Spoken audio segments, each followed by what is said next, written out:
to fight. Who's going to get in the way of DeMarcus in there? There's a great story in SI about 10-day contracts that was done last week, and about this kid who had played college ball and went overseas and was in the developmental league and trying to get that chance to wear the uniform. He said, be in the league. And these kids don't take that for granted, especially when it's in. Here's Griffin. These kids don't take that for granted whatsoever. When you make it to this level, you know you're among the best anywhere in the world. That's right, and if for one day you can pat yourself on the back secretly and thank God to say, hey, I earned it, they did earn it. It takes a lot of hard work to be an all-star. I cannot tell you how many players I knew that I grew up with, that I was in the NBA, and they were better than me. That's right, there are guys on this floor that are better than these guys. I mean, we're all blessed to be in this position. These guys know that today. Hopefully they're celebrating it with some good dunks. Hopefully he gives us one right here. Ah, that finger roll. He's a little tired out there right now. Look at him. He's played 19 minutes already. Take a look at our score. We're about 7 minutes into this 20-minute second half as Jennings misses. And here comes Drew Holiday.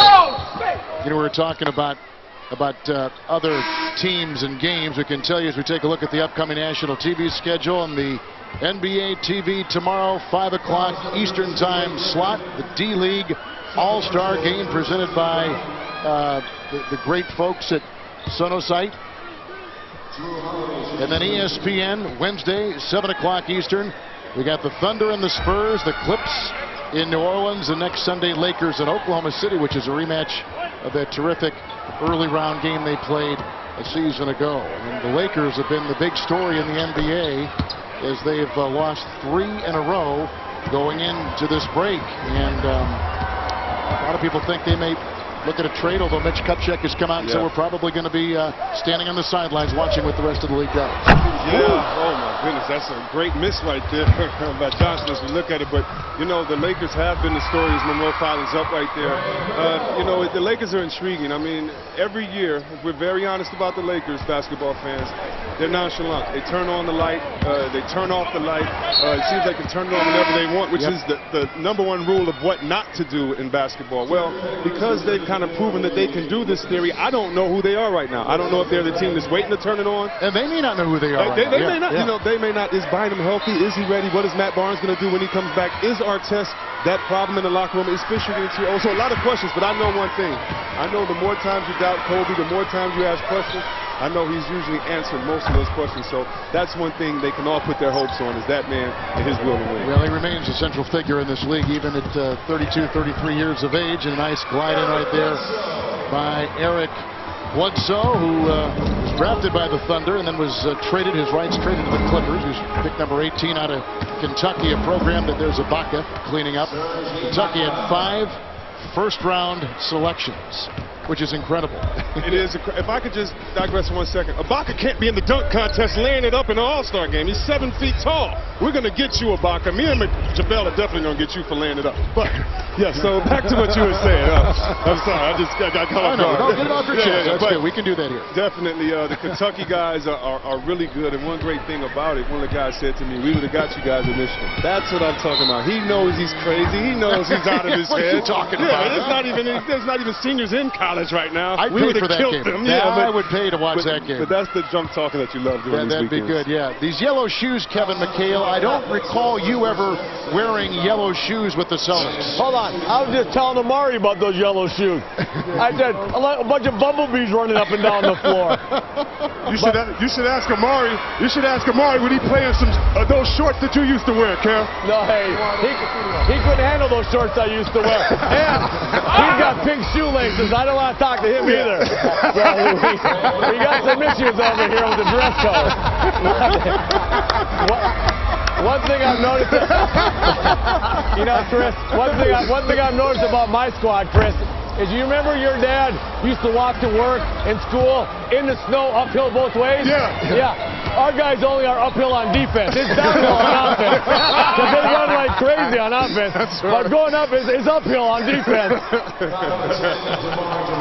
Well, Steve, we've got your team wearing all kinds of different color shoes. I guess that's what happens when you're a rookie, right? You don't get the uniform shoe that the sophomores get. Yeah, you don't get that. But, you know, the thing for me when I was a player, the shoes didn't matter, but I liked all the accessories, shin guards. I tried to wear a shooting sleeve one year, but it kept slipping down my arm. So it just didn't work out for me. Steve, how does it feel to be away from management and, I mean, you're coaching tonight certainly, but with TNT again and kind of an outsider looking in, I guess? I'm sleeping 9 hours a night, guys. Good for you. I didn't know old man had that in his game. You can wear the whiskers, but that's okay. I'm going to take three men jumped out of his beard on that dunk. I stole that from Kevin McHale this morning. I told you I was going to take that jump, Kevin. 3 men jumped out of his beard. And Jennings to the trailing Harden. How about Harden getting up there? Wow. Oh, Bledsoe with another look away, and Johnson puts it in. This James Harden, he was taking number 3. I told you about his play at Arizona State, born in Los Angeles. His Drew Holiday sails in. He was a terrific AAU player, very decorated career there, but he was one of the great high school players in the country and then chose Arizona State, which surprised a lot of people. And, of course, the moment he stepped on campus, that program already was better with him there. Exactly, and hopefully he shows us something here. Let's see. Okay. Oh, my gosh. Now, Ibaka, he should have replaced you because we're coming to get you, Ibaka, for laying it up. You know the rule. If you're 7 feet, Ibaka, you do not lay the ball up. I think he heard me on that one. He is saving. Saving what's left in the tank for tomorrow night. I respect that. Then I'll buy it since you said. Harden with 4 dunks. He's been terrific, but the high scoring so far is Bledsoe. Ooh. Looking inside for Wesley Johnson. Harden with a wonderful play. As you see this, no one getting close to him whatsoever. Look at this. Fun to watch. Even Carmelo says, ooh, that was nasty. Nasty.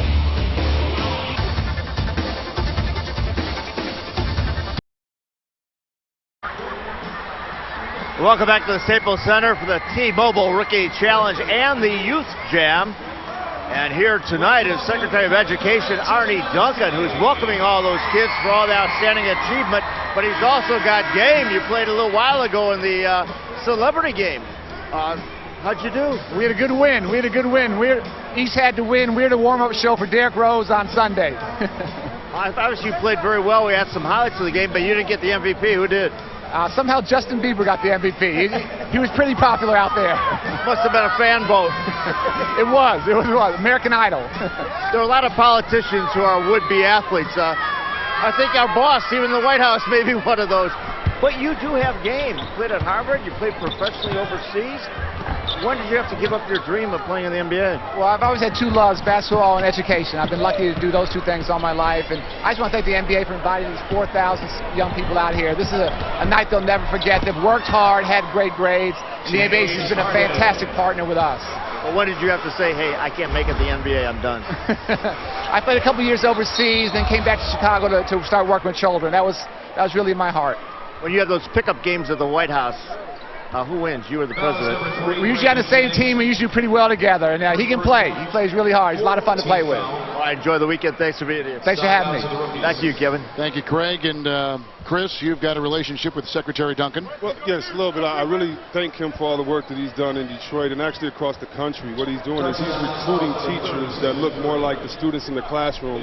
And by my mother being a teacher for over 40 years, she's told me that's very important. And so getting more male teachers in the inner cities in the classroom and more teachers that the kids can relate to. So I'd like to thank him, the White House, the whole education committee for really not forgetting about our children, especially in the city of Detroit. Well said. Remember to cast your vote for tonight's T-Mobile Rookie Challenge and Youth Jam MVP. Text the last name of your choice to 38657 from any wireless phone or vote online at NBA.com. Voting will be open through the end of the game. I always knew that you were product of educators, and you have always taken an interest to that. Even when you were playing, it was a big focus of what you were concentrating a lot of your off-season on. Yeah, you know, I know what education can do. It could make you a good basketball player. You know why? Because if you don't do your homework, you can't play basketball. The first lesson Mama taught me. So, you know, I wanted to do that. And so these kids out here, I think today is just a day. Just pat yourself on the back. These kids, they've worked hard. Who knows what struggles they've had to face. You know, schoolwork isn't the easiest thing. They worked hard. The invitation to come here. They had to earn it. This isn't a gift. The bad students aren't here. So hopefully these guys are a good example to the students that didn't do as well. And those guys can come next year from their example. Steph Curry nails one from the distance.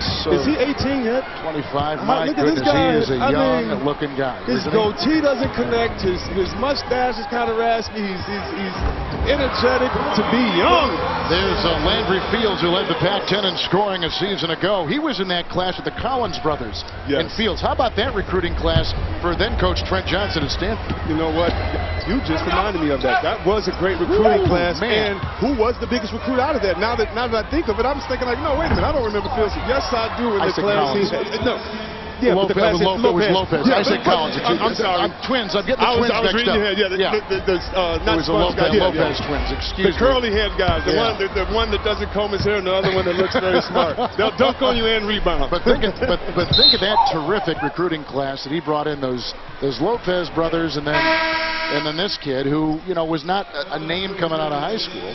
Boy, he sure made a name when he got to Stanford. I mean, they earned it. And let me just give a shout out to the Collins twins, since you guys are twins in the league, and both of you guys foul a lot. I remember that. But anyway, back to the Lopez twins. Yeah, no, these guys play well, and it's great to see how he did in New York. Craig, what do you have? Well, I have the fashion statement you guys were talking about earlier, these Digi socks. It's brand new from the NBA. They come in 7 different colors. Players wearing them tonight. They'll also be wearing them tomorrow. And you notice they all have socks that match their uniform, except for Derek Favors. And that's because Derek Favors decided, well, you know, I represent the New Jersey Nets, but I have all this trade talk. I may not be there long. I'm going to put on my color from Georgia Tech. So he has his Georgia Tech yellow and black representing the Yellow Jackets. And I have a pair of these for you, Chris, and also you, Kevin. Well, Segs, I'm worried about you because I think some of those socks go with your outfit. In fact, look at that. I mean, I can see you across the way. That stuff is right up your alley. Look at that. Magenta. Yeah, we got it.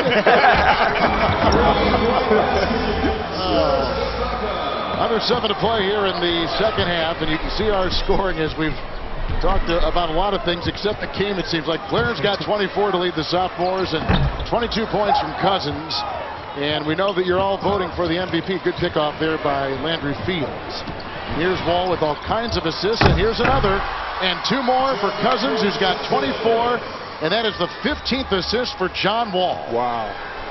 15 assists. Well, this guy is an assist machine, as we all know, but 15 assists in the All-Star games, that's like Nash, Stockton. You want to play with those guys. Wall was the Southeastern Conference Player of the Year in his 1 season there. And here, as we take a look at what will probably comprise our MVP among Blair, Cousins, and Wall. With the 16 assists, pretty impressive. Yeah, and by being a close game, it's going to be a close race to this MVP as well. You know, Blair came out early, got things going, but it looks like Cousins and Wall right now are trying to take it over. So a lot of fun, but I'm telling you, about that 5-minute mark, we're going to see somebody play D. Wall from Raleigh, North Carolina, #1 overall pick by Washington, is #1 overall pick in the draft, was a first for the Kentucky basketball program. They had never had a player, and all the great players that have played there. No one ever drafted #1 except him. And I know that I saw Kentucky play Vanderbilt last weekend, and John Calipari's got 4 more McDonald's kids coming in next year with the 3 that already exist. I mean, and this is how tough that is, and if everybody can help me, if you can help me with this, Kev, I think I can name, or maybe not name, all the guards that were picked first.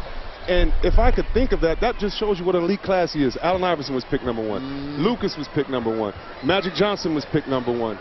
Derrick Rose. Derrick Rose was picked #1. Who played for Calipari. Yeah. Was it anyone else? I know I'm putting us under the pressure here, but since, you know, this is what I mean about being a basketball fan. You know how much we guys in the locker room are arguing and throwing stats up and trying to, all this kind of stuff, to be able to talk openly and to be able to figure it out as we're going. But to be in an elite class that only had a number of point guards being in the toughest position, the quarterback position in the NBA, is a wonderful thing for John Wall. And this year he's proven that he deserved to be that pick. I'm going to bring in Kevin McHale here because Kevin played back college ball at Minnesota in the 70s and the NBA certainly in the 80s and the early part of the 90s. And Kevin, as you take a look at the player today, how is he different from when you first came in the league as a rookie?